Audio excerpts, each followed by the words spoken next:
Hello, my U-Turn family. Welcome to the U-Turn Show. If you are new, this is a platform for empowering our communities through impactful conversations, real life stories, and resources for youth and women. Every Saturday at 1 p.m. Eastern Time, we gather here to spotlight voices that challenge limits and those that reminds us that real change begins the moment we choose to turn in a new direction, to make a U-turn. So, if you are navigating change in your life, looking for clarity, or building the next big thing, you belong here. So, share this conversation and stick with us as we begin the real talk, real growth, real U turn.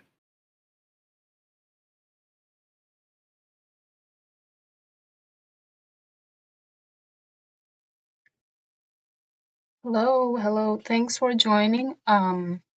Good morning, good evening, good afternoon. Thank you for spending your Saturday with us today. We are joined by our U-Turn members, Joel Mayula and Luca. Joel and Luca, welcome to the show. Um, I'm just gonna start off by giving the relevance of the conversation we're talking about today, and then we'll dive into having that conversation. So in the meantime, if you know this show is, if you are regular at the U-Turn, we always encourage you to share the live show on Facebook. So please go ahead and share it. If there is someone who has been interested and you want to invite them, please go ahead and send this link through their direct message or just tag them in the comment. At the same time, if you're watching on Facebook or YouTube, please do let us know where you're joining from. It does help us evaluate where the youth that are interested in the conversation are and helps us tailor the topics we talk about in the future. So please go ahead and do that, and we'll start in a few seconds.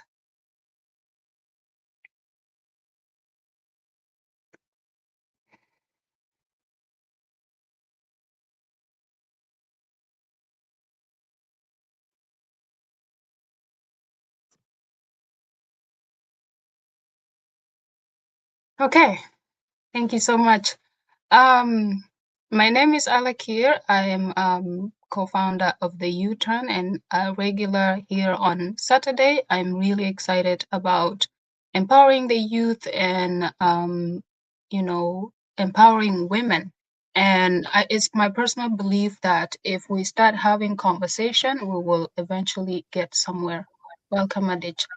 Um, so the topic of today is one of my favorite conversation to have, especially offline with Rhoda and a few other friends that we live in this side of the world. There has been there's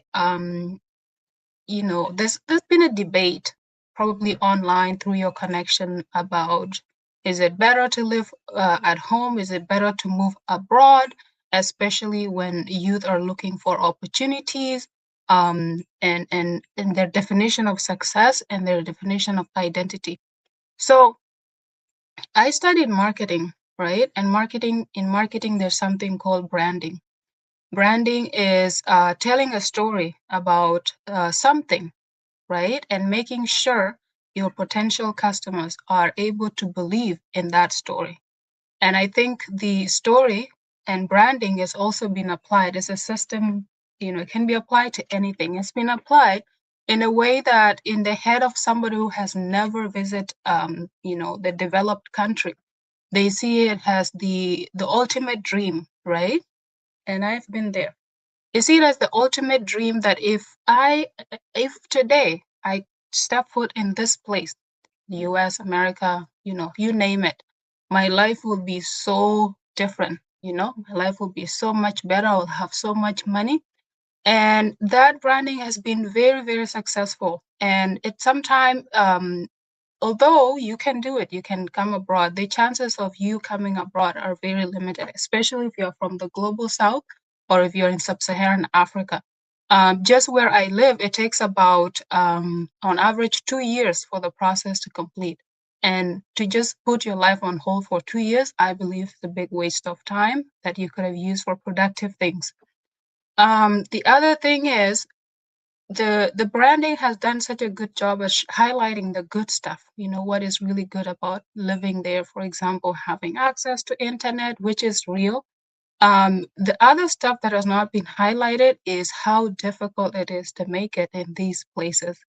Now, if you think back home, corruption, people who are corrupt are able to make it. It's not just back home, it's a system thing. If you don't know anyone in a place, it's very difficult to make connection and find job and find opportunities. So the same thing applies here. So that branding has been very successful until you step foot here. Na chajacho pan kana kaya ting nyendu that everything is not how it seems on the internet, on what you've been told. So I'm here to just say, sharing from my life experience that it's not all rosy when you move. Baben pan panair. And you will see real things. And then kwachi ke dietete like kwarke na totana like ina ngot ka tonyen ngongich, right?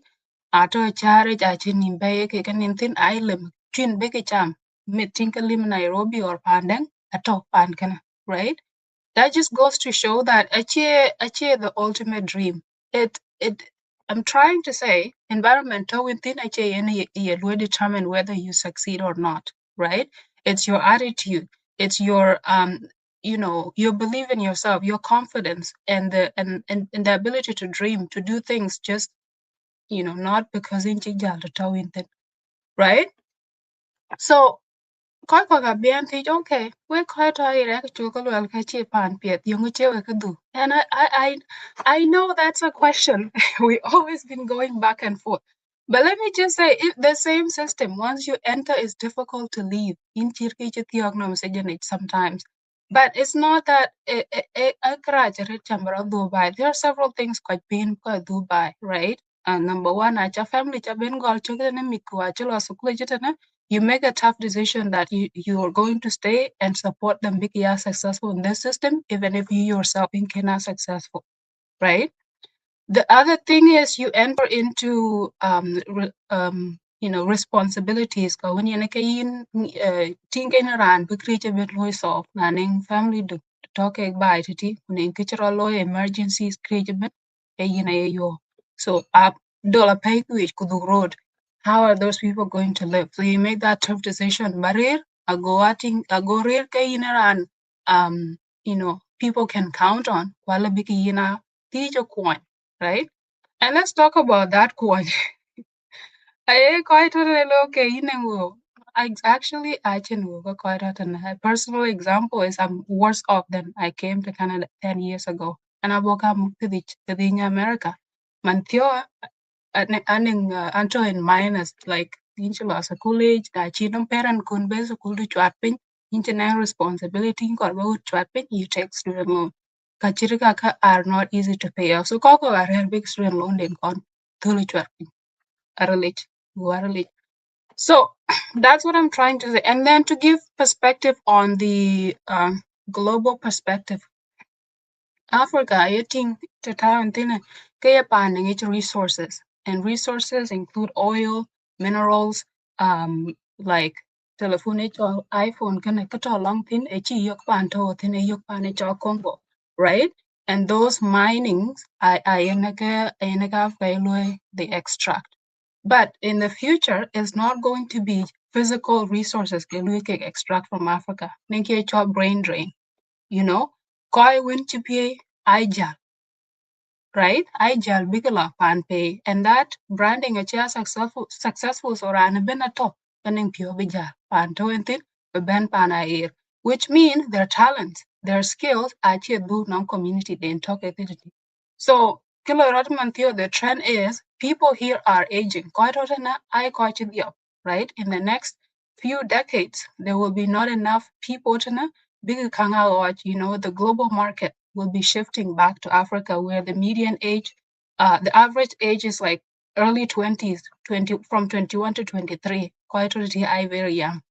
The income, disposable income, I will be in so corporations are making these decisions on their growth strategy. Na cholui 30 to 50% wuku aya kuma eke jor. So 50% e dumping, right? 50% kana 30% e chwar pin ki kana good. Kaji ki don't gani 20%. Wukaka achi enough to sustain the global the corporations starting being galas who balagu. And those are the systems that are looking to forward to Africa. So what I'm thinking is koika ability compared to Rantabai. Na chala recently chopping nana deka akuma huwa ekalom nong kadang nong koilui. For the longest time that was not the case. So na chala to loy ku yinin mian ku kedi che to loy ku kai ku ala bakaloi spend. That is called spending power. The corporations and the system and the global system are looking into that. So what I'm hoping this conversation will start is the youth in Africa need to see themselves as the prize. We're going to Africa to young people, you are the prize. I will call the next scrambling for Africa is for the people. So koi toke young, koi toke strong. They have productive more years of productivity. Ake luike extract. And I don't think that is in favor of the African countries. So if the youth is not aware this is happening, combat, right? So I always share these realities within my one-on-one conversation. Can I got that, rare Africa is not that bad. Actually, you are the prize. Why do you think you're quite Ben? Getting scholarships, right? Yes, and I'm quite in the system of scholarship that are wanting to help. But the long-term system change is once you get in, you quite get bent and big ben by. Not that many, right? So that is part of the brain drain system. Is kawajat sometimes I can loy because I quite pit. But most of the time a check can loy because I quite pit. They do it because there's an interest, there's a gain somewhere. So what I'm hoping is Koiti, young people, you need to learn that you are the price in the global economy. So these companies are recognizing that the young population in Africa is what the next, global people are going to scramble for, and it's already happening. I hear something HR pairing countries with countries outside of the, I don't know. For example, Tanzanian president was just in Russia, and they're talking some deals. Sometime maybe it's good for Tanzania, maybe it's not good for Tanzania. So all I'm trying to say is Africa better partition again, and the youth need to be aware that although by cheap it, I think it's best to stay there. And we're not trapped in a different system. So I will stop there. I'll let you share your reflections on why this conversation is important. What are your views on it? We'll start with Joe Mayola, and then Luca, and then Adich, and then we'll dive into questions. Naira and I, if you're watching online, please leave your questions in the comment. If you know anything about this topic, just put a comment in there and we'll talk about it. Thank you.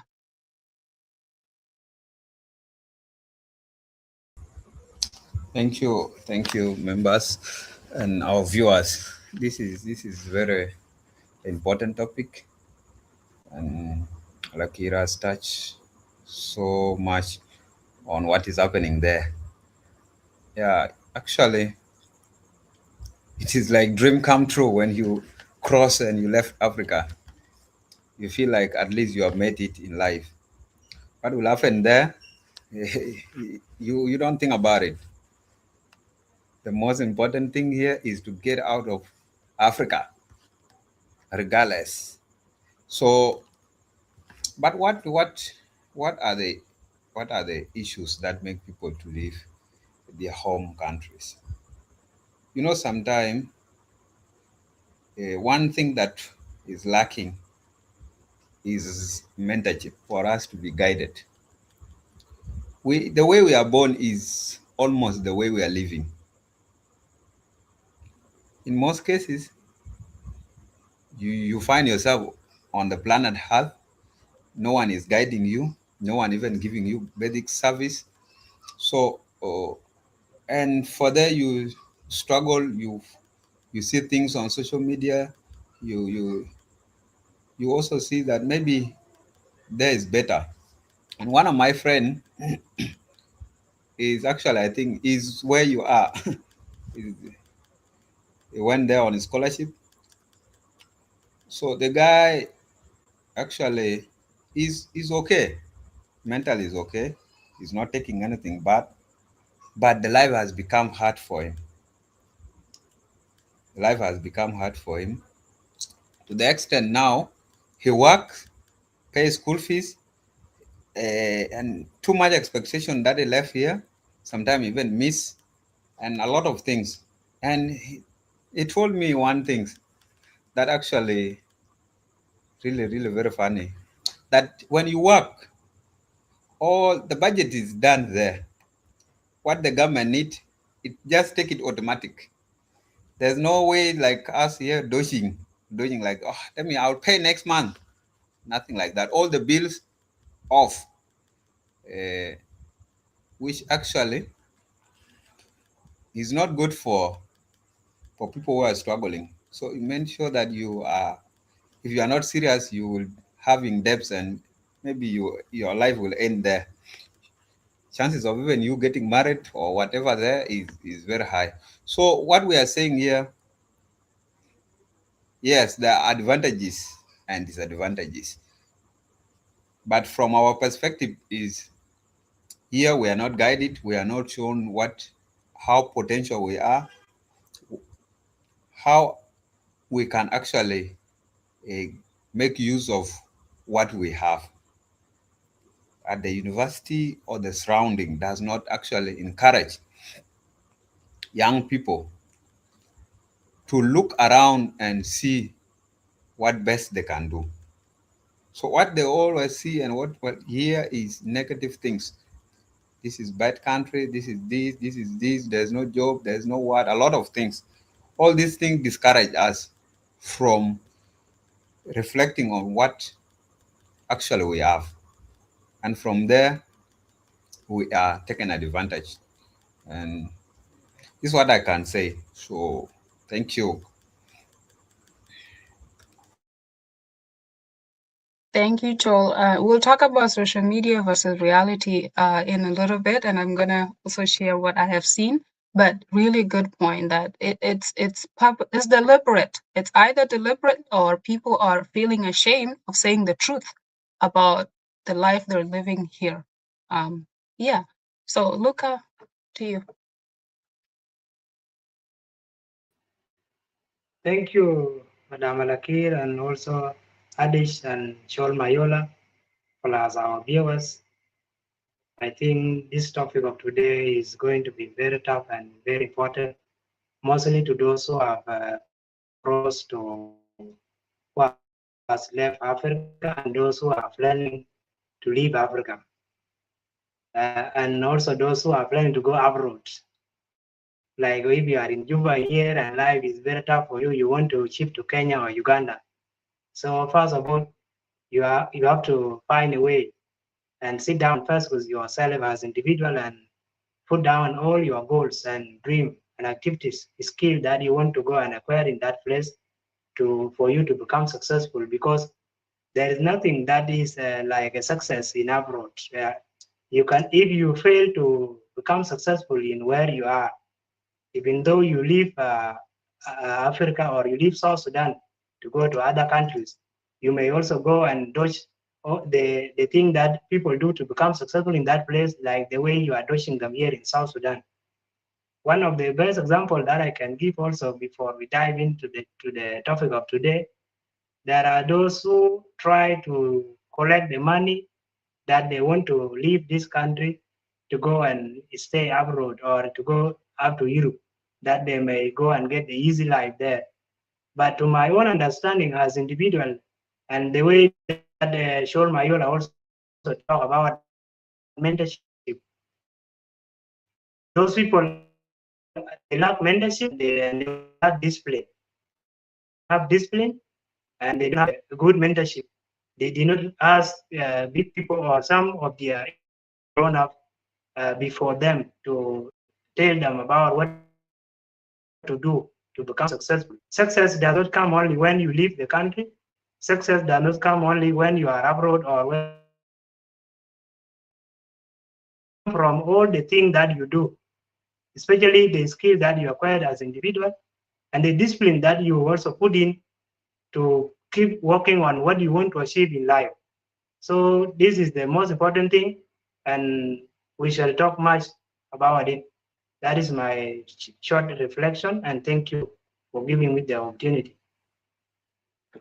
Thank you so much, Luca. You bring up a lot of important things that I'm hoping we can explore more today. The attitude that, oh, if I'm over there I'll do well, but that when you are here you require that confidence, you require that discipline, you require that ability to believe in yourself and making things done. And just to briefly share about mentorship it comes in different ways. If you grew up, let's say, first generation, I would say they lack mentorship. Now, the first person to lost school panun, you like that mentorship. When I ning ran chi kichalo chikonlo pide, it's easy to be able to see what that looks like, right? So it is lacking. It's not just South Sudan or to know in lack of mentorship. Even where I live, there's a lot of lack in mentorship. And what is happening is even the education system that I think is failing by Titi, Alui fail tana. Kwacha ilo school tana, imului graduate kana this and that degree. And then you go to marketplace and you find there are no opportunities. It's also a reality tana, that there are so many people educated through formal education, but employers are not seeing them as really skilled that can help in building their business or what have you.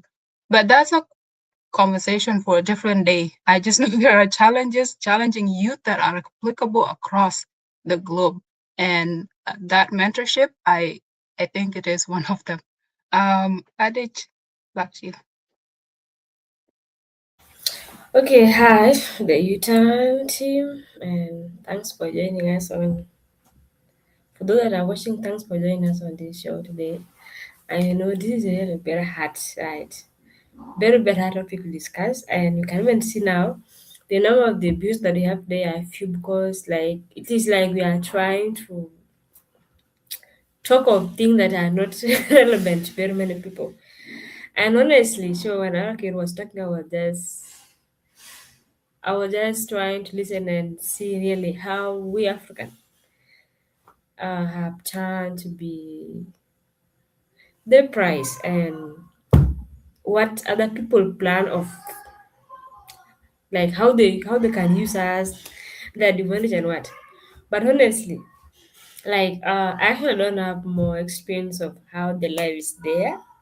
Like you guys, like Monica and Rhoda. But I have had many and been have had conversation with some people about this life there. Like in my school, I had opportunity to talk with one of the guy, and he came from there. He told me that Lucas, there it is not like how we really imagine it. So he told me that if he knew, he would have tried other chances of Mastercard in Africa. That guy went through was like you guys. So he said there is really very hard. They student loan for their studies, and at the end you may graduate and know the system there, and a lot of challenges that black people or other people face, especially when though you are skilled like what, it's really hard sometimes to be trusted to get job. He even told me that if you are lucky and you are given that opportunity, someone that is not very skilled and experienced, like you can be placed as your manager or supervisor to make sure that you, just because you're not from the Inchirani Banti, right? So Ranti, Abitawino, because Rani man by, and you will just be doing everything, right? Because you got no experience, you need skill. You will be doing everything. Then you just give him or her, and will go and present their work as what? As his. If you are lucky enough. That some of the document, like it is really very hard there. and you see that that's why most of the people in most of the people, that's why they drop out from the school, because school, education, shelter, and food, right? So that is can really be very hard on you. And the expectation of some parent back home, that especially you wanna do this, you wanna do that. And most of the young people, they end up losing their life. Like you are stressed up, you are what all those things. Some of them end up going from the school, and you just what? Yeah, you work to make sure that you sustain those all doing behind home. So he told me that he wish he knew he would have better get the chance to start using Mastercard in Africa here. So, and I just said, man, this thing that you are saying, it is really hard for someone here to relate it, right? And again, when I was having conversation with those of Rhode Island, they told me that how really hard is there, like getting loan and all those things, right? Because for who's they pay you for 1 year, right? Or is it two? They settle you. I It think. depends. Majority of people, they pay your school fees for 1 year, right? Even if that school fees has been paid, you still need to rent, you still Mhm. need to buy food, you And it's still your need to own. buy books, right? By Mhm. yourself. Some people are Imagine. lucky to get 4 year scholarship, and even that 4 year scholarship, it varies the level of support. The school fees is guaranteed. Sometimes books are guaranteed, but living expenses like rent, food, Mhm. It's transport, your own. depending on Mhm. there if there's budget or there's no budget. So it's not like 100% they pay for everything. Yeah. Yeah, and when you just imagine, right? When you just imagine, you be like, wow, it's kind of hard. And I can just imagine the environment is new. You don't know anybody there. Okay, let me say, some people may connect you to job, but imagine you are alone and you are doing all those things. So it is kind of somehow not easy. And when I was just listening to this person again, when I went to Ginger. But when I got a certain old man, he's from USA. The guy built his house there, staying with the wife. So when we were going, we just got a chance to had conversation, and he told me that he is staying here, he has been here in Uganda in that place for 30 years, and that he wish he was born in Africa. I was laughing and I was like, seriously, when people don't want to be here, he said that the freedom that you African have, you don't know it. The resources that you have, you don't know it. And I told him, you know, because your mind is open up, and there's a way you build the environment and the resources that many of us don't. He said yes. He said that the freedom that you feel when you struggle for something, you don't even think of any government to take your like pay tax and a lot of things, right? So I was saying, it is also good for you because you came prepared from there, maybe when you're having something. And he said no, that when he came, that he came for a tour, and when he went back, he went and sold his thing and said, I need to live in freedom. I need to live in a place whereby I sleep freely, I don't feel stressed. I'm like the government will need this from me, and that the people are so good, the environment is so good. So he said he sold his house, that was the only thing he has, and he came and settled here, and that he has now the business of which he doesn't care if the business is doing a lot of things, like making a lot of money, because the life expense is not that much, and the taxes are not that much. And I told him, yeah, that's how you build, but it's kind of really hard for some of us to understand it. Again, I found a certain, like, this guy called Adamaya that always moved through Africa, that has the mission of showing how Africa look like, especially changing the narrative of other people outside that have Africa has bad place, Africa know this, Africa know that. So he interviewed one woman one time in Ghana, and that lady was outside, and the lady moved from outside to Ghana for life. So when he was interviewing the woman said, he asked the woman, why do you come back? Why did you come back? The place that is always seen, but no one and all those things. And she said that the freedom that you have, the freedom that is here in Africa, uh, is what brought her back the country. And I was just imagining what kind of freedom do people here talk about when, like, I the will way the tell life you. outside, I will huh? tell you the freedom. The life outside there is built differently. So Let me tell there you has the been, freedom.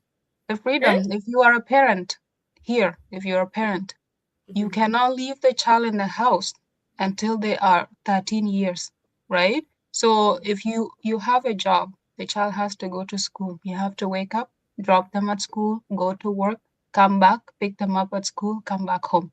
So if you are a parent, you have no life. You go to work, you come back, you stay with the kids. In Africa, it's different. You can have a child today. After 1 week, you can go to the market and leave the child at home because what? There's somebody else to look after them. But here, if you want to give, you want someone to look after your child, you pay them a lot of money. The same amount of money you get paid at work is the same amount of money you can hire someone to look after your child.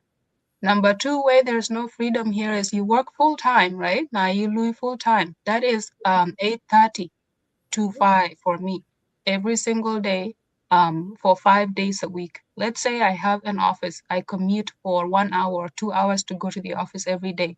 Then it's not only 8 hours a day, it's like 10 or 15. The 5 days a week, I cannot do anything else. That is work. You cannot even see friends, blah, blah, blah. And then the traveling. I've been to Juba. We were hanging out with somebody in Juba, and they left their office to go for lunch with us. They never went back to the office. Here you would be fired. You would lose your job if you would stay 1 hour. Best. So 1 hour you get it for lunch. 30 minutes is paid. 30 minutes is unpaid. And there's always a supervisor to tell you you don't waste company time. It's called wage theft, right? You can even get in trouble for it. And once you get in trouble for it, you may not get another opportunity because you're not a good employee. Every time you look for a job, they call your previous employee to tell them exactly who you are. So you cannot mess up that relationship. Imagine. Number three, where you don't have freedom is when you start a job, you only have 3 weeks of time off. 3 weeks. These 3 weeks is why some people only visit their family once a year. It's only 3 weeks. You travel there for 1 week, you stay for 1 week, 1 week you prepare to come back. You have to stay in that place physically for your entire life, right? Only the 3 weeks a year you can travel out. Now compare that to average person living in South Sudan, Kenya, or Uganda. How many times do you travel back and forth, right? Because you have that freedom. Here we don't have it, right? So if you were to spend more than 1 month in Africa, it means you are losing your job here. So there's no freedom at all to even go and explore these opportunities back home, where you need to stay a little bit longer to be able to build something. So I just wanted to bring that perspective, but please continue. When they say there's Yeah, no freedom, there is no freedom. this is now raw. How will I say? Raw experience and the vision that is coming from those that are living through it day and night. And looking into this thing and hearing these stories, like to also answer that question that you said before, that someone can say that why don't you come back? Me, I usually see like this, you can imagine the experiences you have there, especially the first time you don't know anybody, you have tried hard to feed yourself. Then now back home, you can imagine. I think it usually come to your mind like, should I go and begin again the way I began here? You don't know anybody there to connect you. You don't know the kind of the job that you can go and get, the skill that you have. So you can just imagine like how you can begin again. I think it's one of the points that keep many people there, especially those of you that have gone there from coming back, right? And you can just imagine beginning from a press again to get connection, to navigate the environment and all those things. So that could be one of the point. Actually, I don't know because I've never lived there.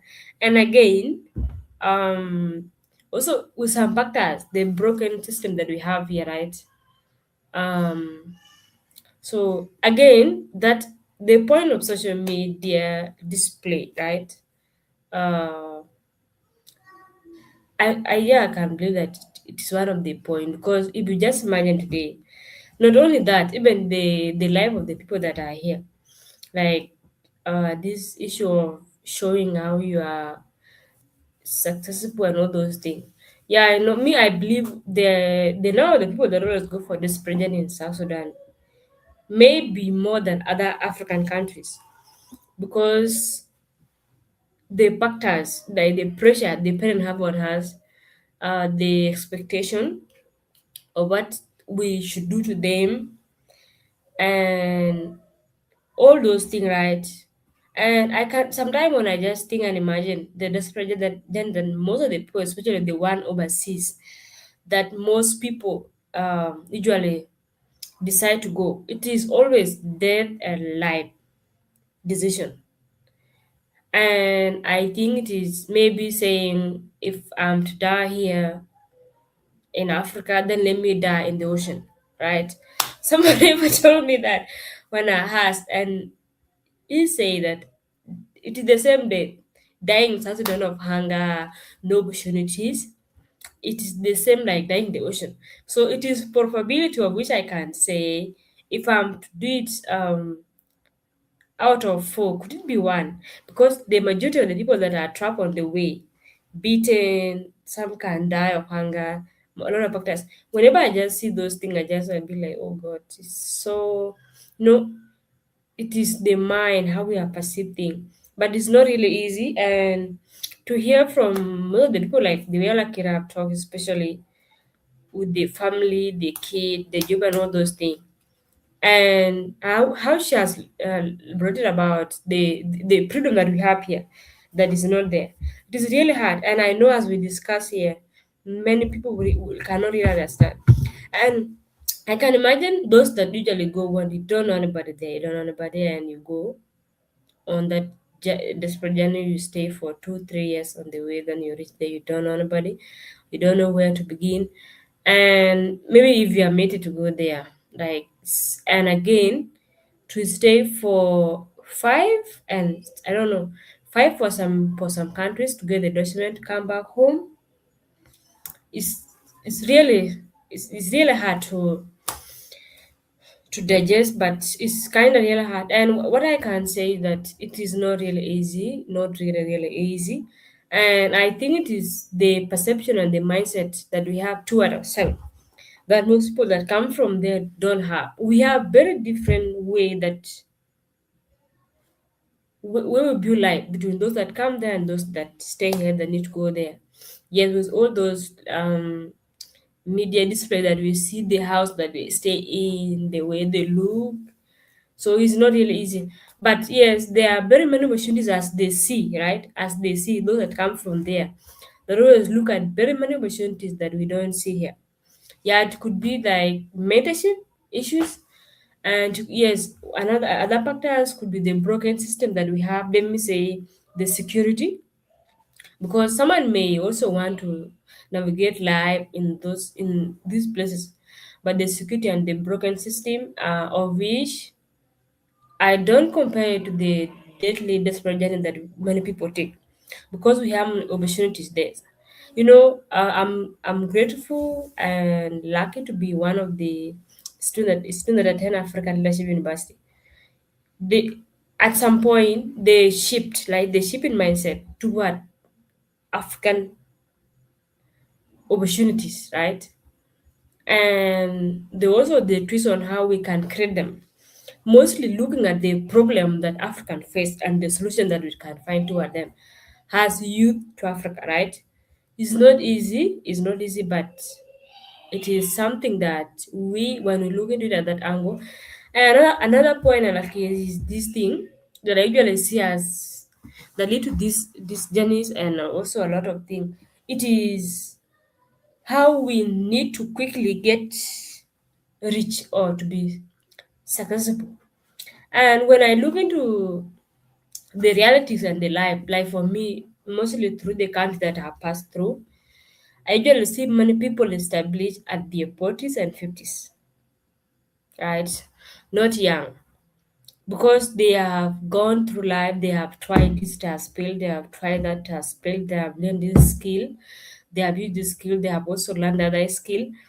And if you just imagine how we young people in our 20s need to be like those people in their 50s and 60s to be having such resources, is really very hard. And I think it is one, and when we look into those people that are staying in those countries that are in our age, in 20s, maybe 30s, and they have that. So you also need to go there if it can make you to be in your 30s and 20s and you make it. Not knowing that the system there, and maybe someone established that point or something there. So it is really very hard, right? You need to have this thing quickly. You don't, like, we don't need to sit down, learn this skill, give ourselves 10 years or 5 years to do something. So it's really kind of hard, and those are the factors that are causing all this thing. So I will stop from here and shall discuss more. I've Thank learned a you. lot today. Thank you, Adij. Like very insightful, very rich information that you know. And it makes me very excited that the awareness is already there, right? We're not starting from scratch. And we're not blaming anyone, right? We're not saying, oh, how you can make it. So if you do like we say, you're gonna make it. No. Somebody come to you to tell you, oh, if you do this, you're gonna make it. They are lying because they have not lived your reality to tell exactly how you can do, how you can make it in your own environment. What we are doing is sharing information and sharing the realities we've lived. And hopefully somebody can take away a lesson, and then it's up to them to apply it, right? Naluelo kola pankina is not the best, right? It's up to you to decide. If you still want to come here, by all means come here, but just be aware that it's not all rosy, like the image that has been painted. And it's not just studying. We have social media. I'm just gonna read this from our colleague, our brother Qualding, is saying the increasing number of South Sudanese youth risking dangerous journeys to Europe is alarming.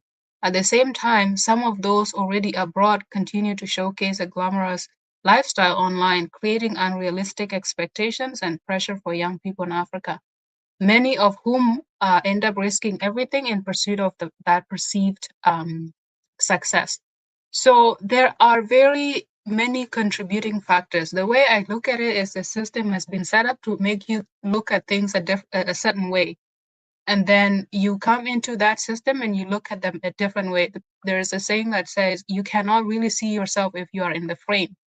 I run to Africa, you cannot see how good it is until how bad it is until you are Iran to Africa.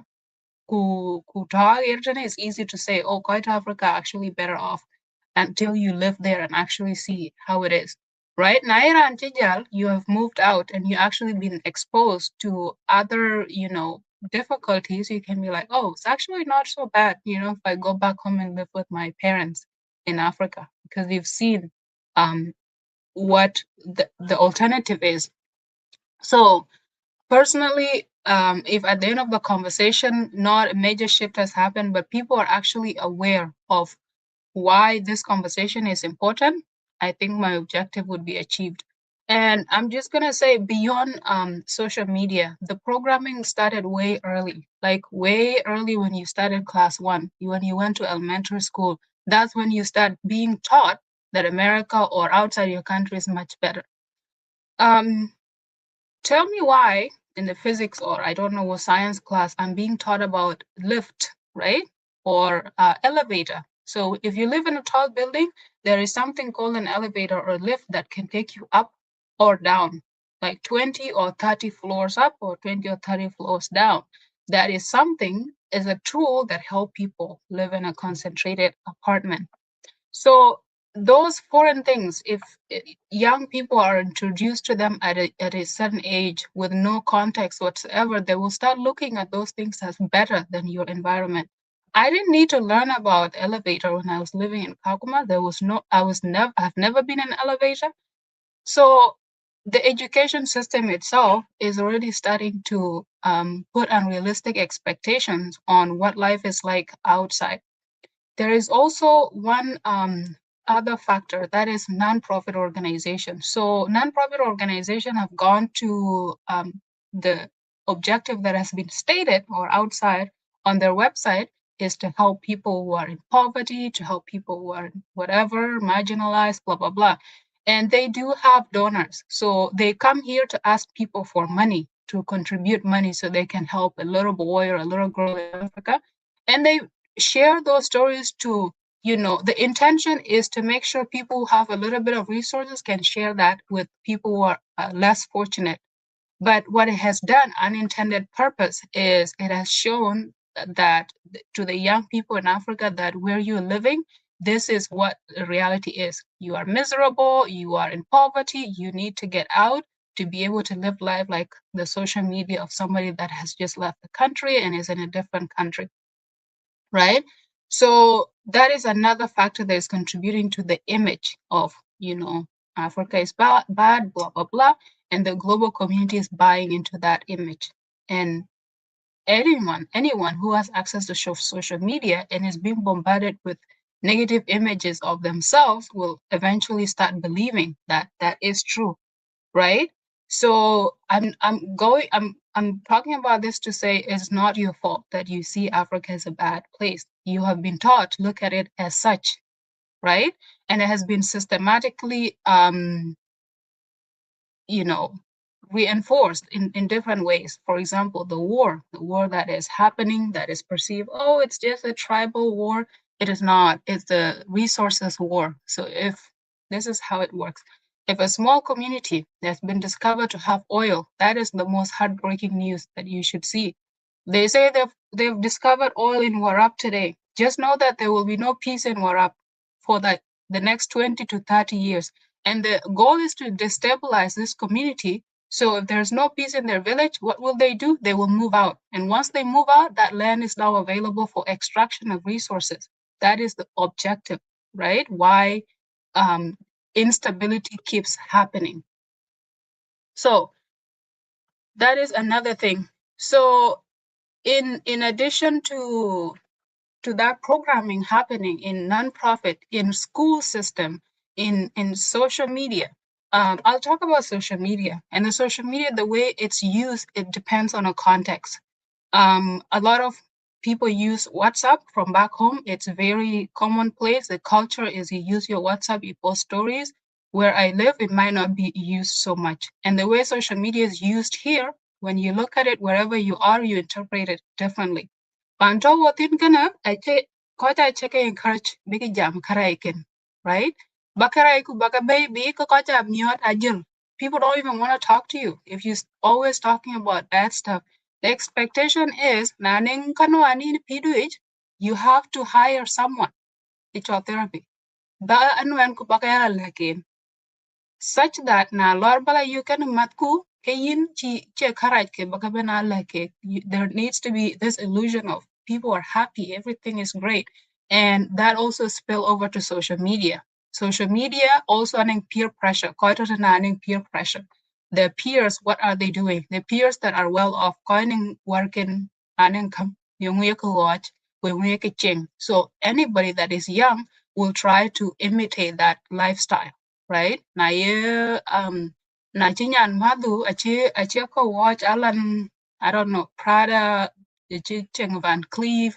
You try to show the exact same image, chan bara yuki intia successful, right? So whatever is being shown on social media can be actually real depending on how much resource someone has. People can also be faking it. Every brand has a dupe. You can buy that dupe from China or anywhere and put it on and no one will know from a social media picture that kitchen is fake. Your bag of Prada is fake. Nobody knows. So people are encouraged to show the good things, highlight what was the best thing that happened during your day. That once a month you go out with your friends, you eat really good food, you take a picture, you post it. Now people who don't know you will look at it and say, oh, that's their lifestyle. They eat dinner out every day, but trust me, they don't, right? Because a good dinner here is about $200. Depending on what you do, that could be two, 3, or even a whole week of work to get $200. You're working consistently for 3 weeks or 2 weeks to get those or 1 week for that $200. So I think social media you need to be able to apply critical thinking to see what you are being shown and what you're not seeing in the picture. Number one that you're not seeing in the picture is the snapshot. That is just 1 second click picture of somebody's life. What is happening 24 hours of their day is not that picture. You need to look at that picture as the best thing that has happened to them, maybe in 1 week, in 1 month, in 1 year. The rest of their lives, if it was that great, they would be posting every single day or every single hour, right? So yeneke social media in toke illusion to show people, oh, I'm doing great, I'm successful, I'm traveling. But in reality, that is just the one thing that make you happy. So you want to show to the world that, oh, can I meet you until you travel, you're cool. My Madian number, so chuo cool. So I took a picture in front of the car and posted. That is not their car. They didn't even say in the caption that I named. So being able to apply these, the knowledge will help in deciphering what is real on social media and what is not real. But the basic rule of thumb is always assume what people are posting is the 1% of their life. The 1%, the one good thing is not the norm for them, right? So that's what I would say about social media. You're not encouraged to show bad things. It's actually sometimes we get this shock. Back home post because it's normal there to post about heartbreaking things. It's normal to post about kapiat. It's normal to post about courage because that is the culture. Lakini banto within condition kapiat bas kakor bayat how be. You don't put bad things out there. You don't put things that make people uncomfortable. Kul win lebran bra trigger right into their stress achieve how be. So that is a bit of the context there.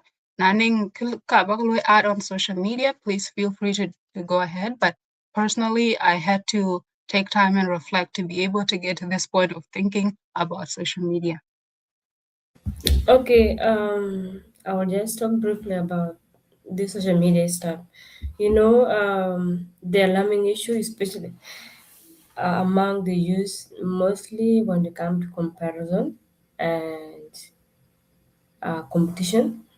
So, because if you look into social media now, people want to show that good side of what that thing that they have done today, to show that they are doing well, they are doing okay. And sometimes I just imagine like do we actually know sometimes they think that we are exposing out there on social media, and why are we doing them, and what do they matter to anybody, or do they matter to us? Is it a joke? Is it a fun? Is it what that will make someone learn a lesson, and what? So most of the things that I usually see are done due to competition and comparison to show how well and okay you are doing well and all those things. So it is really very hard, but that's my view of how I look at it. Thing to do around is competition and comparison, mostly among young people. Like I've seen many people, like many people will always like they will post thing that they do, thing that they eat. Like Alakira said, because maybe they are competing with other people down. They want to show other people how they are well, what they are doing, and so sometimes it's real hard. And I think when you understand that we are not competing with anybody in this life, and neither are you doing something because of someone, but you just feel like you are grateful and you're happy with what has happened to you today. The stories are true and all those things. Then, but sometimes it's really hard, and I think it rotate around with that point of competition and comparison. You're comparing yourself. You want to show that you are doing okay, that your peer will know that you are hit up and all those things or what I don't know. But I think it will just take time to learn what we put out there, like you said, what will not trigger anybody life, and like depression or what. So it's really hard, but I think it rotate around there. Thank you. Chol, Do you want to chime in on this?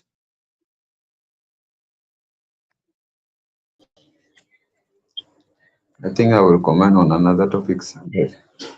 Social media is exhausted, I think so. Sounds good. Just gonna read a a comment from Paraj Majak.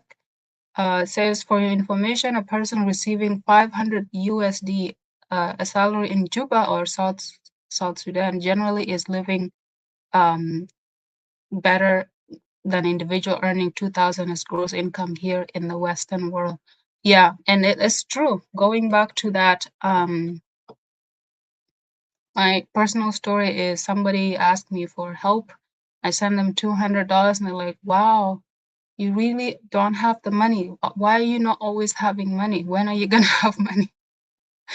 It still makes me laugh until today. But the thing is, if you don't understand the system, it may look like this person earning $2,000 is having has a lot of money. What we don't know is where I live, one bedroom costs more than $1,500. So in bus rent by ping, you already have you know, and then potentially running 2,000 career so they can save on their rent. So let's say 500 for rent, where they live with 4 or 5 other people, 500 for food, and maybe 300 the government jor maybe a 700. And then phone bill is on average $50 or more. Phone bill in Africa, you don't pay just to have your line open. Here, you pay every month to have your line open. That's another thing. Electricity, internet, internet. So there is just the system where every single thing you have to pay for transport. That running 2,000 may even at the end of having money, they end up with a negative. And what do? They go to the bank and borrow money because they make it so easy to borrow money. Waranto Juba, maybe a rare kind of pandin, so they don't pay rent. That $500, what they do with it, maybe it's transport. Maybe they buy their lunch and they have that $500, and that's we're assuming before they start taxing Koilui, South Sudan. So the reality is very different. Baran batting with, Nangukela doesn't mean they actually have that money. You need to calculate and find their disposable income. That's why Rantodana Kucho, Luelan Damukela, Achi Ukela get in at the end of the day. So we need to be more compassionate in comparing lives, right? So we'll move on to, if you have a question, well, while you're watching, please leave a comment and we'll talk about that. So the next one is hidden resources in our community. In our communities, wherever you are, what are the hidden resources? Right off the bat is, I would say, not financial, but having that network. Okay, the biggest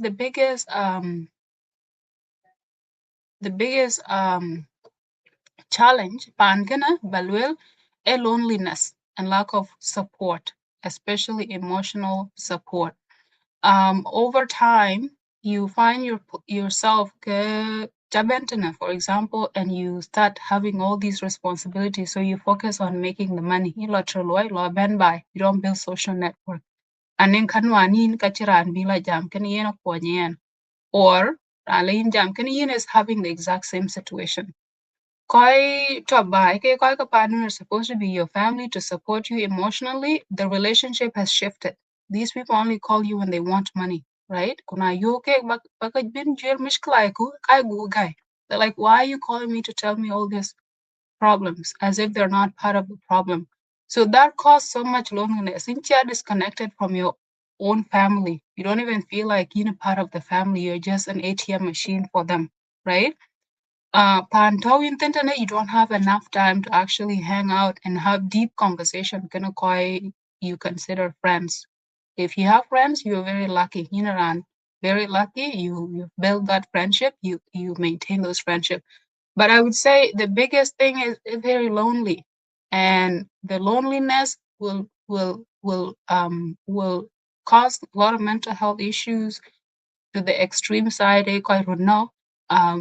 If it's not so extreme, quite not in a financially also add to your mental health issues. Quite you just in a one paycheck, but we miss. So if something goes wrong and you lose your job, you become homeless. I can when being by chwat pin, I can no, I can pew, I can go because you don't have the money. So living with that pressure, and then on top of it, in relationship, can a guy who you think would actually help leads to loneliness. So number one resource ngay gato is back home in Labapa Nyadur. Lorbi, Lord to Loy, Lord border, you have conversation get around border, you come home, there are people to talk to. So those are resources. Resources, you rely on them emotionally. You rely on them for support. Na aning emergency, thing it's man to go around, right?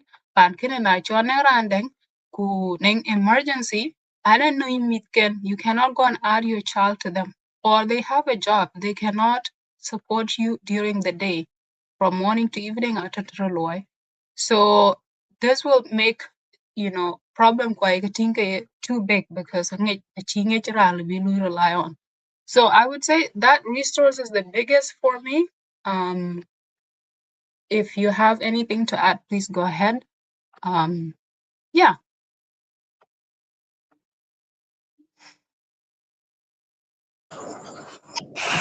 All right. Actually, it is true that wananga pia squandered regardless the machakal, insecurity, corruption, and other things. But our identity remain the same. This is very important. Tiene kang luai thin that make who you are a chin ke nyai tangi, even though you are poor or what. Chin ke do nyai. But I believe outside there, you are trying to fix yourself in a different culture. Culture when that does not go along with yours completely. And it is hard because shifting to that culture, accepting it even to live your culture is not easy. So to me, at the end of the day, we may find quantity ale Biafra and Sao, let me just say it. They are not Faransao bun gujelacha and the color they produce che cha kwa che bun. So you will find that Rana che truly Junuvi kwa che muzungu kwa che whatever kito in tinti. So it actually ale bigam confident le bigami. And that's why sometimes you find others or generally Western countries did no che yi twine could dan one not na malaria inga but could ga because of suicide mostly and then did to and then suicide ko mu ka bai ka because achin dada therapy social therapies chirika ka kwan wa ga yo nanang dun chitieng nam you have if you are a girl you have your girl who can the in lo kwan nam pen or naira anti kanang group you have the circle that can redeem you whether through words or kitin le bigami le ben ni chen kang right all these things help us kuka wa bus kuke culture da it is normal it's normal balata I'm really bad huh? It's a normal thing, but you cannot go to a neighbor to ke muzungu or lo lwela yan ka charaj. Hey, kakuraj, who brought you here? You have to deal with your stuff. Huh? So the chen kakuraj tanke you go to street and there so what I want to say is that confident agile because there's no one to support the Indonesia but we grow in and it is a advantage at cotton because if you use Kitoten which an ankari rito, you find that your life at least you put too much because we don't value Kitokan work unless you lose something then in a job value is normally in relationship maybe you might not value that person kunati jajalala then you find the allow your usefulness there kaja realize while it is too late so at times pandana you jala human take yena pet when we are not there but to they feel like this is the worst this is I look at second help when get second help especially South Sudan especially South Sudan I consider a second help but if you see most could be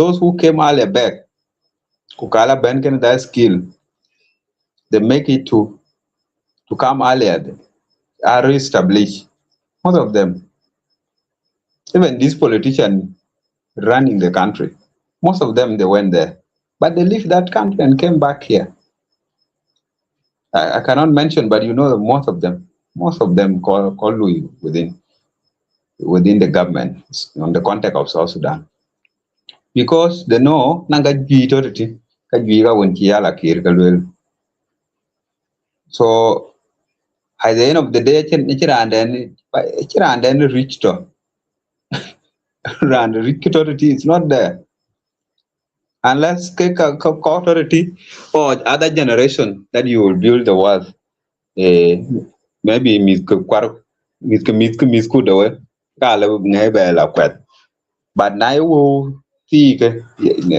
it will not really make an impact. So why don't you come to Beninum, in suicide below Benin a beach or a diop? So then well through all that. It is very hard even a phone call. You know the reason at time most can communicate can cut outside. You find that Taman Benin Lao and catch a loud, you know. At night or maybe it yeah you are not which is you because you physically at least it create bonds but I and that telephone sometime maybe you see sometime most of them the victim they felt that cake I ever use in most cases let me say because a conversation where parasitics uh, or a relationship which is parasitics is not always good. Amana relationship wherein because you are benefiting or is not our culture but Kalura develop. So the message is in most cases we lost identity. Okay, identity the loss is what you have, authority a watch, and for you to survive, you fix in that system. And in that process, in coming. So this is what I'm saying. So, thank you. Yeah, thank you for sharing, Joel. Yeah, I agree. The identity part is the biggest thing. You are not fully here. You're not fully there. Bachera amu chok. You know that story. Choka tan ko choka tan kachin watwing. You end up splitting yourself in half, and chin peer after that. Sorry, I did go on. Okay, I just need to add some point after Joel. So like for me, what we are discussing here, we just feel like not risking our life, especially those that go for desperate journey, um, just to go there mostly with the because of prison and all those things.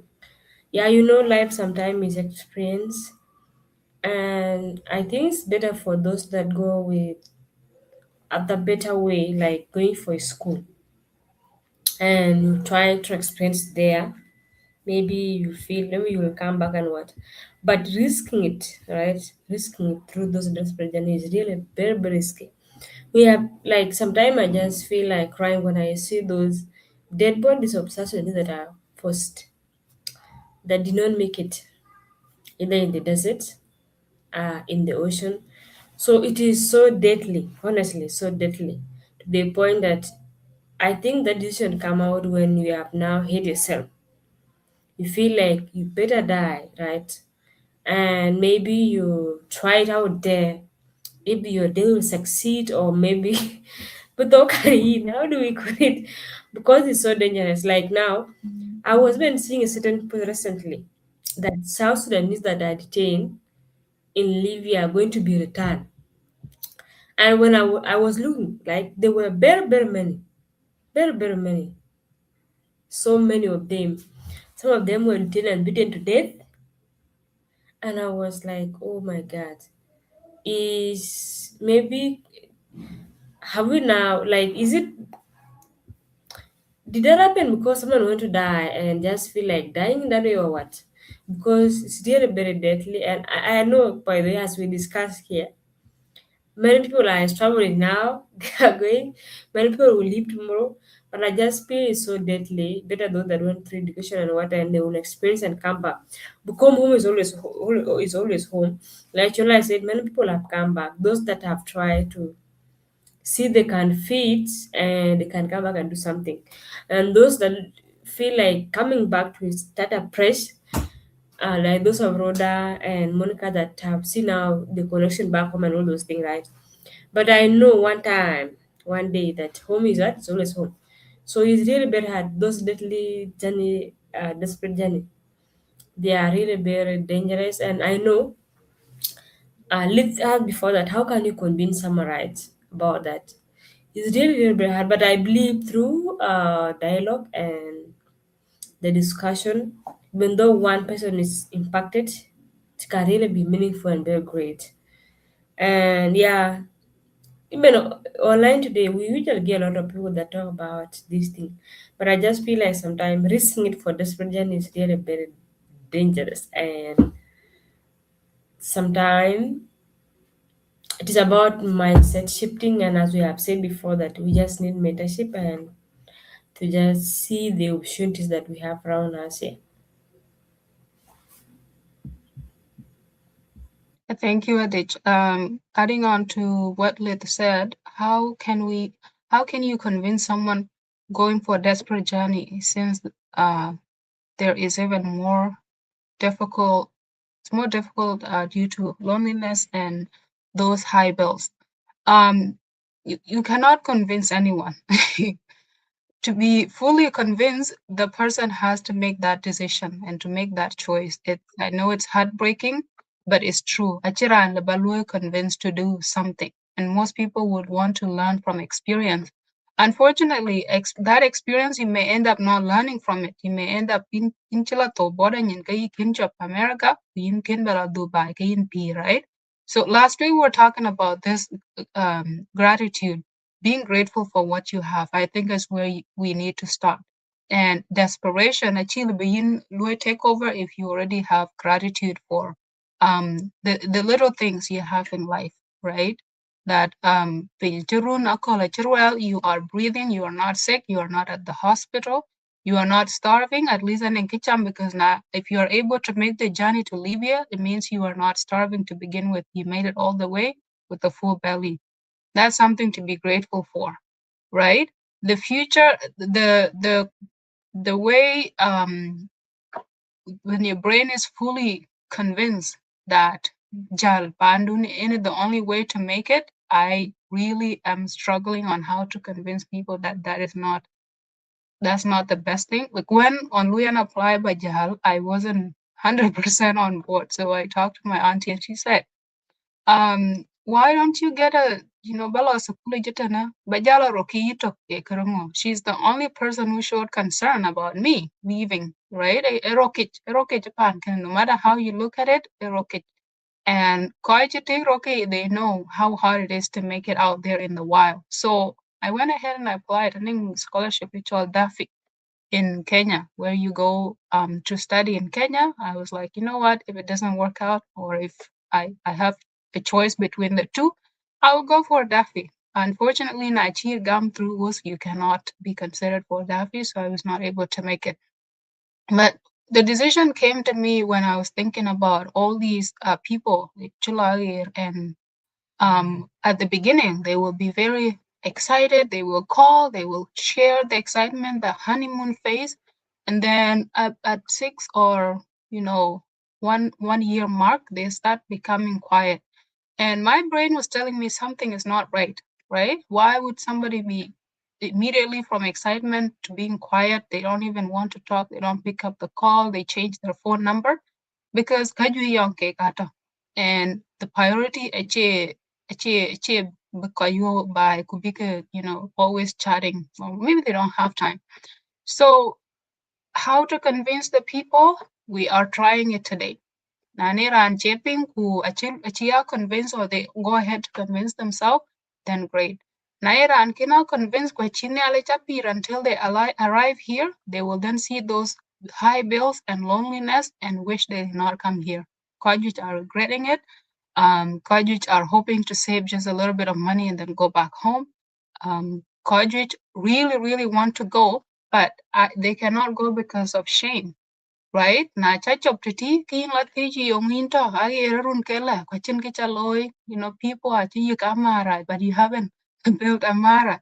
So by the THLUM, your success is the success of the community and the family. So if today I go back home with $0, Kakapana will be more concerned about what people say about me than my own well-being, right? In Mandan Jam, people say this about you, you should go back, right? And I've had those conversations of people telling me to go back because Kia Will is not favorable to their image in color America. I don't know, I don't understand them, but that's where it is. So how do you show people the opportunities they already have? I have no idea. If you have an idea, please put in the chat. And Mayola, please, you are the people who live there. How do you change the mind of somebody? Tawaten.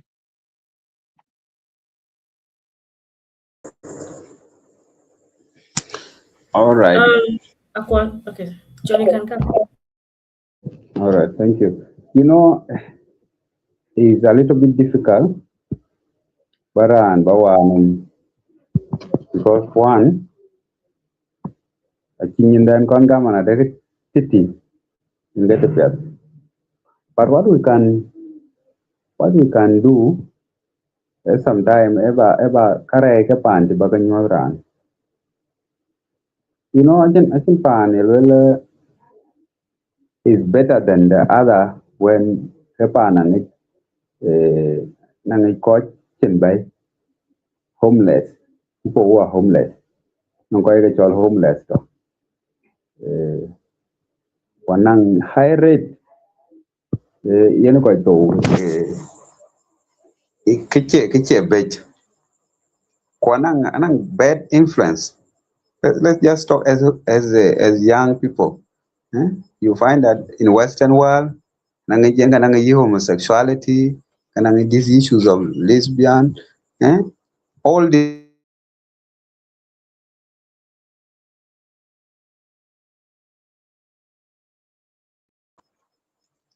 and if you look around, I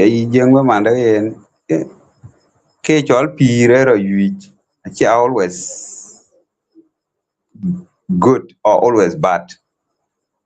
They believe that they believe that he need a war. And that's why you see those years daman teron na chin wong in tom ra ku pura ingo ra kun ga la binan ka bra wa la ba wong lim, you know, you don't just inke gwa la ba gu le ba gwa a rich ko ba kato ipio ban bagaloy, so okay is not there.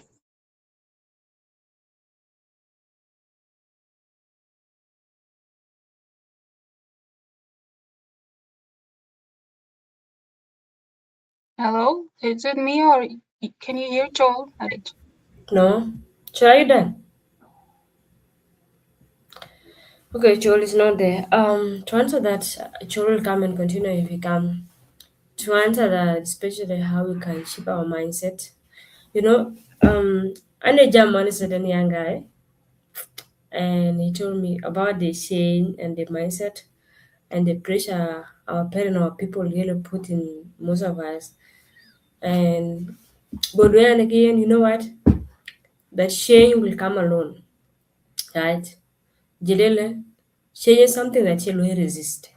Will come alone. So, and I said, really good, yes. Jalele change always come when people are squeezed into something, right? You learn through it. Jalele, the life that is happening right now to most of us in the country is just going to change our mindset toward how we see life. Jalele, have you seen the way many foreigners go to South Sudan and they survive? They see a lot of opportunities in South Sudan that we ourselves don't see. So, and honestly, Alakir, when I was in Juba, there was a time and foreigners, foreigners on. And when they closed their shop, I was wondering to see that the whole of the country, starting with the wholesale retailers, were all managed by foreigners, right? And I was imagining and I was asking why this more the shop. So I was like, oh wow. So you mean when anything happened today and they come and announce to share the partners, South Sudan will be left stranded and has to begin somewhere or what? So you know that mindset of seeing that we have this opportunity, we have this problem, which solution can I have for it? And like learning the skill, you know, let me tell you this thing. One of the countries in Africa that is almost like us is Nigeria. Eh? Nigeria. When it comes to electricity, they are very far like us. When it comes to the government, they are like us, right? A lot of things. And when I went to Rwanda, I had a colleague of mine that was my roommate, and she was a Nigerian.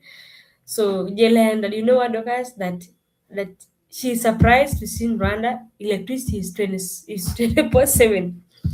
That here there in Nigeria, I bet you're from a state to another state, right? It will be in this state today for some days. It has to go to another state and will stay for some days. And I asked her like, then how do you guys deal with money? Because most of you have dominated online today. Because you don't know how we try by all means to survive. That most of us are surviving with solar and the generators. So, well, that most of us that see that this country, because you know Nigeria is so highly populated, the country is big, and they have resources, but you know the kind of the leadership and the broken system that we always have. So you can see the way they have dominated online, making content survive out of those hardship, right? And I was like, this is a mindset. This is really a mindset. And let me tell you, for us that apply for scholarship, if you will always see most of them applying, if the intention of the opportunities, most of them are always there. When it comes to creativity, most of them are like in everything. I was like, what? In everything. Because they have seen they have to survive outside. They have to do many things. They always see those opportunities, graphic designing, video editing, all those things. They are always trying, like they jump from here to here to here to here. That's a mindset. And the environment conditioned them to that, right? And that the ability and the mindset of succeeding, doing something good for yourself. So our country, this a lot of crises that are happening now are just going to, I don't know, but opening our mind. Yes, there are a lot of opportunities, but it's really hard. By the way, it's really hard. But what I always know is that giving yourself a time, knowing that you're not competing with anybody. You're not competing with anybody. You are trying to learn to improve yourself, right? Those new opportunities that are happening today, or is it that skill that you admire someone doing it and you want to learn it? They are better money. Me, I'm one of the people that were raised by my father that just a tailor, and over years he learned that to make uniform, even to now to repair this tailoring machine. But yes, we are now here today. So it is just sometimes it's really hard, but I believe that we have many opportunities here. That when we look into them, give yourself time. You're not competing with anybody. You are like you believe that you are not failure. You are not failing. It's just a matter of time, because those that have succeeded, like the people that I've seen outside today, I always see people giving themselves like 10 years from now, like learning something, sitting down, how you can do something with that skill that you have learned, giving yourself 10 years.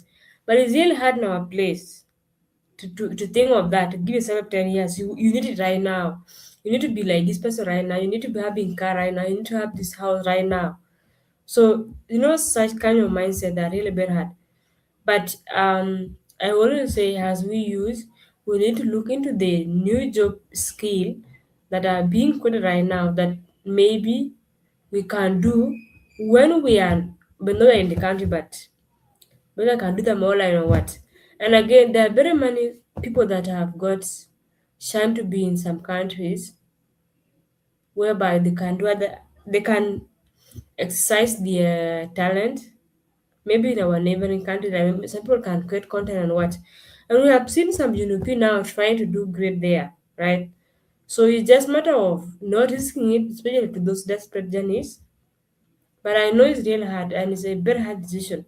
But I believe looking into the problem around us and telling your mind that I must learn something to survive and give yourself. Last time I was seeing someone being interviewed that was doing welding in Juba. And when he was talking, he said many things of how he was discouraged by welding, by adirken, by alui to be bangalo. He was discouraged and told, why don't you go to Jamajuba? And he said he went there and he came from Jamajuba. That guy is now doing well. How many things are foreigners doing in our country today that we just need to see? I know there are very many challenges, especially how people don't trust us when we do those things foreigners are doing, like welding and what.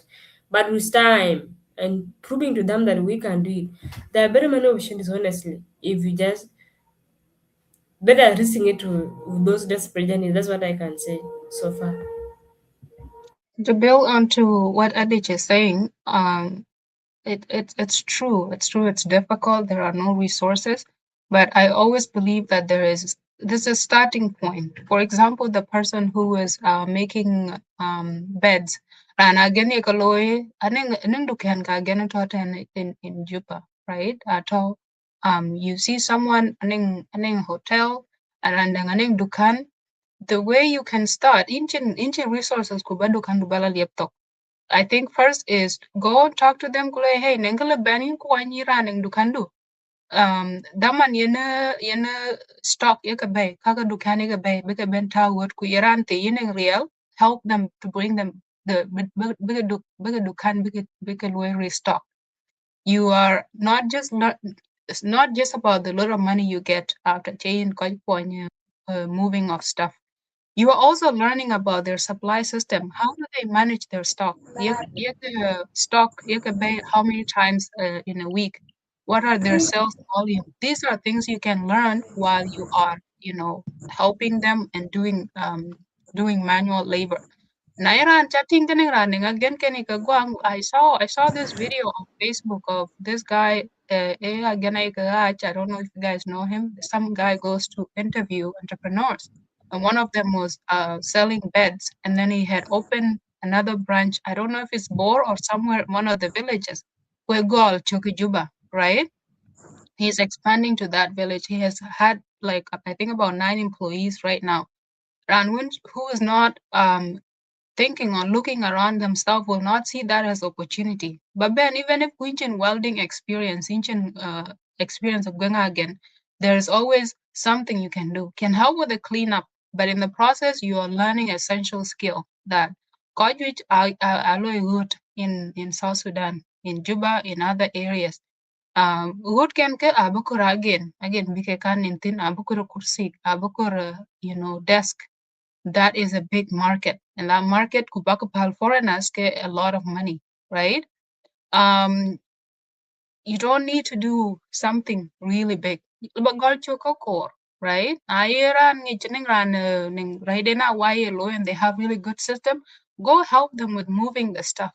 Now I tell also kule jingi gerpin kwanye accounting. Be like, hey, I can help you with accounting or mathematics or estimating your market demand. Ilaba garpin you kedi ko watch kola and then you can determine your kedi bakalo order or things like that. You figure out the business system, right? You don't you don't have anything to do with Riandu just sitting there. Maybe be a supplier. Kakwan bika kenai jor tienke yenara loitin bika lersu. Na chisung I don't know mading chitiang kap kwanyige berai be jot lere juba. Things there's always something you can do. There's always opportunities you can see. And start with a conversation. You think about it, you see something, hey, what is that? Tell me more about it. It's always being open to those opportunities that is going in the being coin. But loyal area.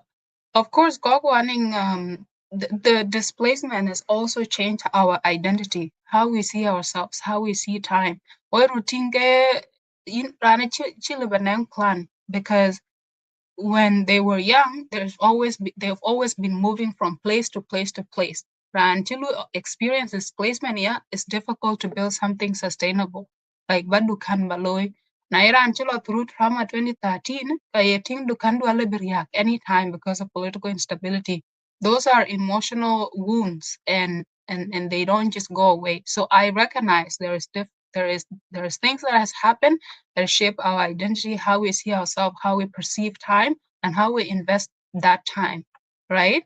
So barrier to talk, the one thing that people are not really good at is staying in one place. There's always, oh, I'm going to Nairobi. Montan Kaguma, people are going to Nairobi, come back.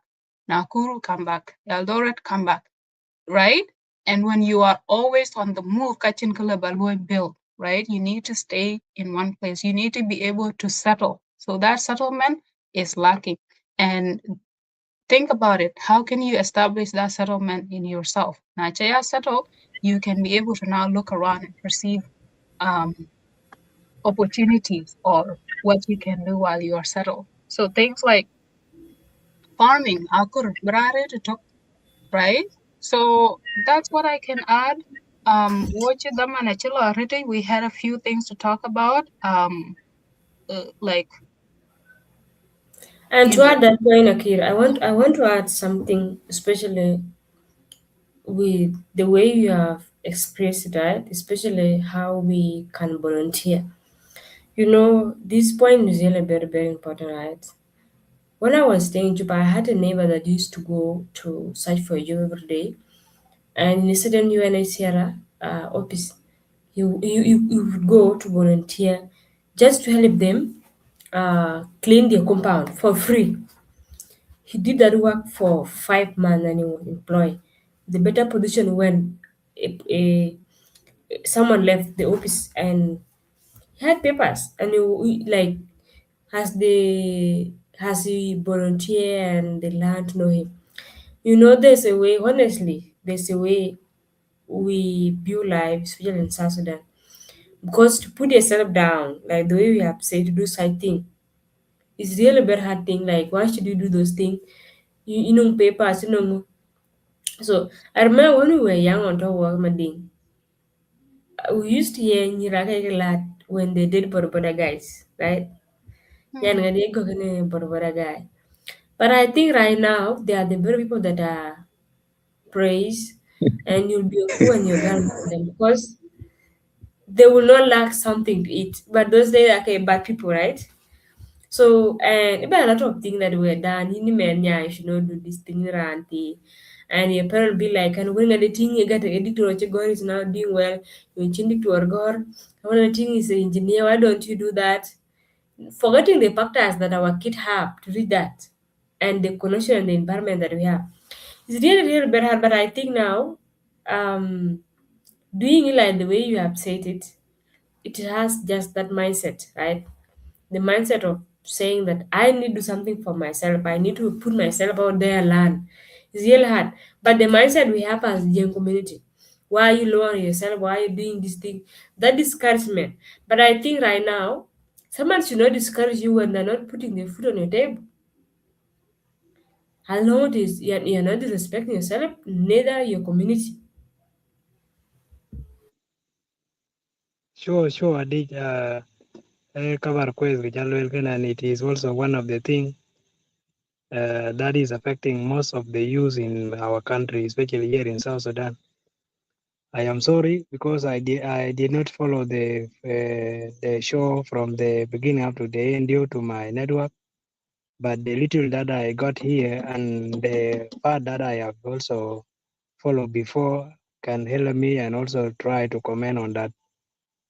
Mostly now we have youth who don't want to engage with the work that is not up to their profession. Like some of the people who are graduate today, when you try to share any opportunity with them that need you to go and do just as a manual work, they turn it down, and in the first place they are not having anything. They don't have food. They don't have good accommodation. They are living in their uncle or their auntie's houses when they are already 27, 25, and even going to 30 years. You see, and what brought all these things? It is just the way someone think like people may perceive him. They may take him or her like he's somebody who has lowered him or herself, and these are not important. Like the way I have seen many of the youth here in our country, especially those who are living now to desperate journey. Some of them they are graduate, others are the senior for leavers. But if you just imagine, like there is a guy I talked with him 2 months ago. He is in Libya and he is planning to go to Europe. But in Libya, there he has made almost almost $2,000, and he's still planning to add 1,000 to pay $3,000 for him to go. So I asked him, why are you doing that one to yourself? When here in South Sudan, there are opportunities that you can do with that with only $1,000, you can start a business. Even 500, you can start a business with it. If so long you don't have defendants, you don't have people who are defending on you, you can also do that one, and you will still liberate yourself and make a money from it. Like there is a guy 2024, 2 years ago, I met him in Konyakonya. That guy came back from Libya, and the reason why he came back, he was about to go to Europe, and they told him to pay 2,500 for him to go there. When he got a work in Europe, in Libya, he made almost $3,000, and he paid 500 to those guys who were to support him to fast to South Sudan. So he went from Libya to Chad and from Chad to South Sudan. When he reached Juba, he came and tried to settle himself up with those boys in the market. He was driving rickshaw, tuk-tuk, the tricycle. And when he drive that one, he would drive it in almost 3 months. And he top it up. He top his balance that he was having. He topped them up and buy his own rickshaw now. As I'm speaking with you, he's having almost three rickshaw now in the market, and he's able to forget about going to Europe again. You see, the reason why he did that one, it is because he has think of himself first. That's why I said before, most of us we are lacking what we want to go and do outside. Why we want to leave the country? Why we want to go to Europe? Most of us we are lacking that one. And secondly, also we have been brainwashed, like what Lakir said before. The life outside is better than the life here, which is not the case, because this is one of the things many people don't understand. Like one of my friends was asking 2 weeks ago that why there is always a fight between America and Iran over the Strait of Hormuz, and Strait of Hormuz can pass only 20%. What about the other 80%? So I told him, my brother, you don't know what is behind the other 80%. The 80% they are talking about is not really what they are saying. But you have to find a way and go for analysis first. Why people are fighting over 20% that pass through Strait of Hormuz, and they don't want to go and focus on the other 80%. Don't just try to leave it as it is. So what I'm saying here, many people perceive leaving the country or going outside, you will become successful. But if you go outside and you don't have a vision, you don't have a mission that you are after it, you may also go and end up becoming like those whom I have seen to last year on the page of Young Deng Shankar, that those people came to Australia for the reason that they want to improve their life, but they are now living there as homeless. They are not having any job, they are not doing anything, and they are not. They are planning to find a way on how to come back to South Sudan, but to get something so that they should come back here, it become very tough. So they put them in a very cigarette corner whereby the camera and everything, even media cannot access them. And this is something very bad, you see. So when you want to leave the country, first of all, find a way and ask yourself, what do you want to go and do outside? Why are you leaving the country, first of all? Like what Adej said, if you know how to do welding, why do you want to suffer with your degree where you can do a welding and make money from it? If you know how to drive boda, why do you want to suffer with your degree when you can even beg some of the business people in the market and they give you a motorcycle to drive? So this is all about mindset. Some people they don't want to think first before they take the decision.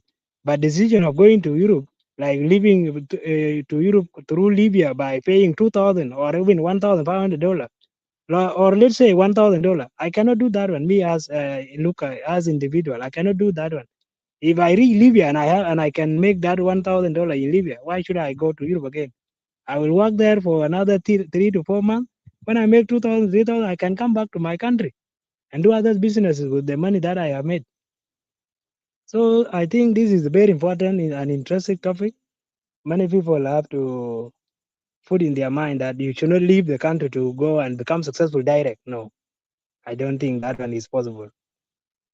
So thank you. Thank you. Yeah, thank you, Luca. It's really very insightful. And to add thing on the point of the opportunities, you have just reminded me of the topic of the point that I say really very good. You know, some of us are lucky to have those relatives that are having money. Some of us are lucky to have those relatives that are having big businesses. And when you sit down and you learn a skill for time and sit down with one of them to give you capital to start, maybe a business like the way Luca has said, some people may be lucky, right? It's just a matter of trying it here, trying it there, then risking it for the desperate that will cost your life, your dear life. So let's just try to see around the opportunities we have, learning a skill, sitting down with that big person in your family that have something to give you the resources or the capital to begin something. Or like I always also see some people that went to Turkey and they made some money, then again went for desperate then there. Like 4K. I had a friend that I talked with some time back. He has now gone to Sweden and it has taken him 4 years to reach there. And the guy was trapped. Was it there was a place he was trapped in until his father has to be called to sell 2 cows for him to pay and leave to go to Sweden. You see that? And I was like, shit, that's really too much. So It is sometimes the mindset shift, but risking it for that desperate journey, it's better trying it around, like the way Luca said.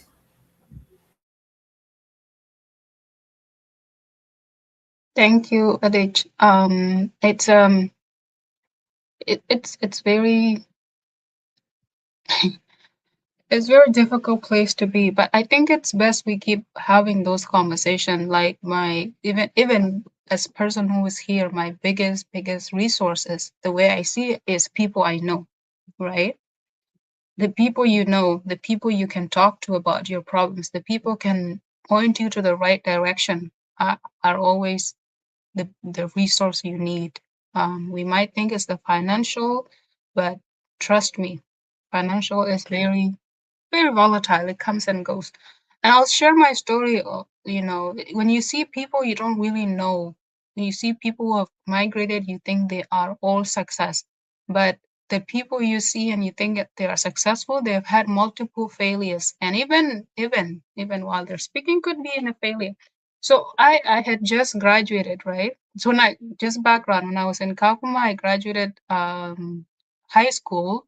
Think I was 20, and then I applied to be a teacher, elementary school teacher. They were paying 6,500 Kenya shilling as a stipend. So it's considered volunteer. You get 6,500 Kenya shillings as your salary. Even though it wasn't a lot of money, um, it was a respectable job.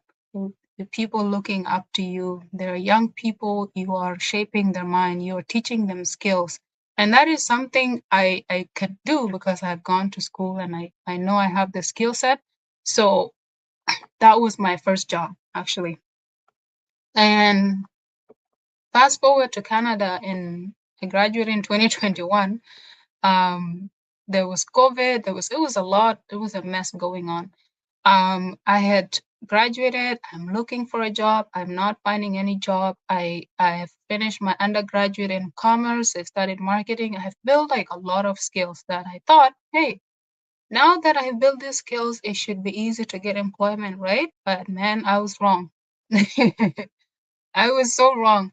Um, One time, one of my friends had a connection and found someone, a friend of a friend, Kawaja. So her dad owns some properties, and she is in charge of hiring people like concierge.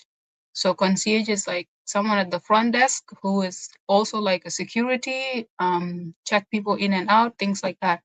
So at this point, I'm like, I can do anything to to get money because I have rent to pay. Those bills, they don't stop when you don't have money. There's rent, there is phone, there is, something to eat. So she set me up.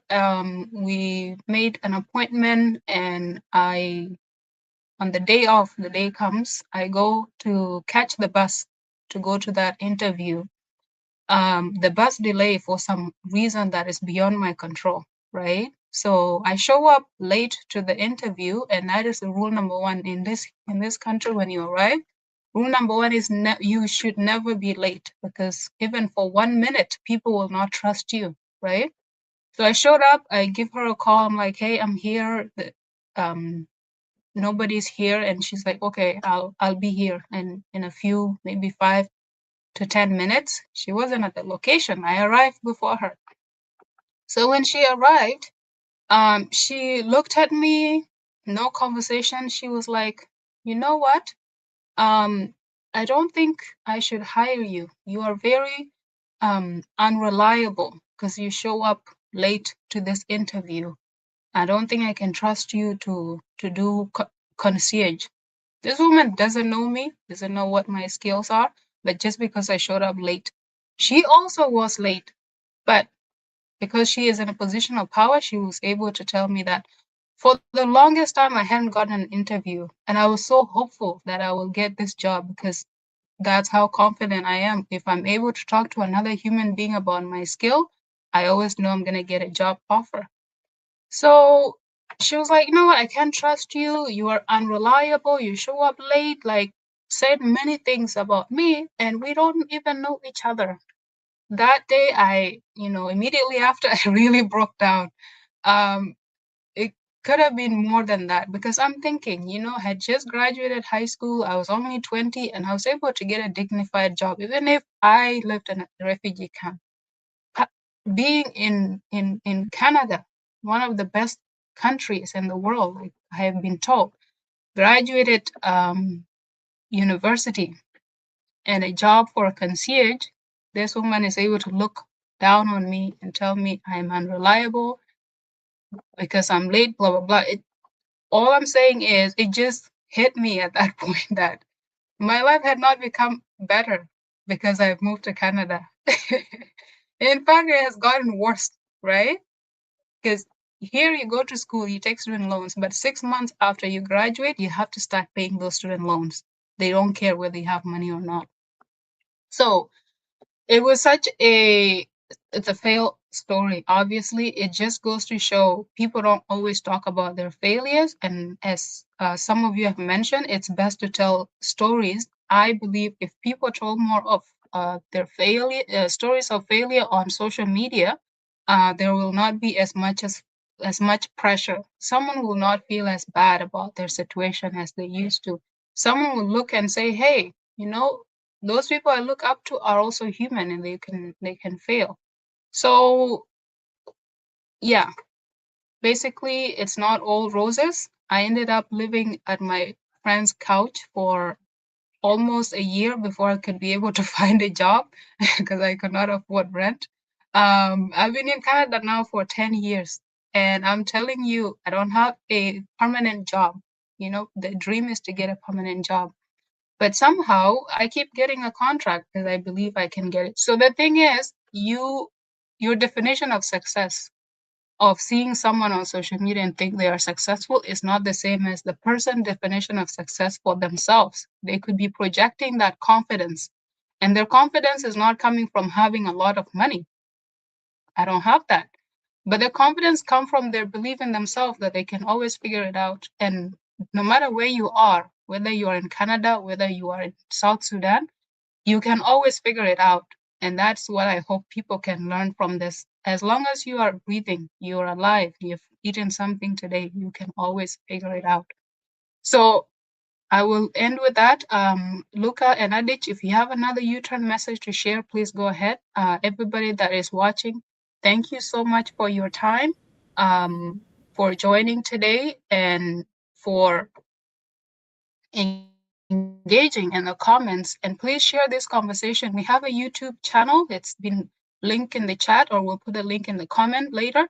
You can see you can see our past conversations, as Facebook keeps deleting every 30 days to delete the live show. Okay. Thanks a lot. Adich, you have any last message, and then we close? I'm okay. Okay.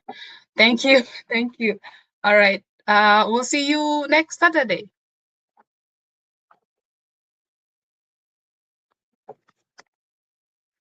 As we come to the end of this conversation, I just want to take a moment to remind you that the growth doesn't happen without taking a new direction. So if there is a message that has given you some clarity, some courage, or even a little bit of push towards the positive direction, I want you to take that with you, sit with it, go offline with it, and encourage you to continue to invest in your personal growth, and say thank you for taking the time to be here for yourself and for the community, for the growth of the community. The U-Turn is not just a show. It's a community where real talk, real growth, and real U-Turn happens. So until next time, stay empowered, stay intentional, and never be afraid to make a U-Turn. Thanks. Bye.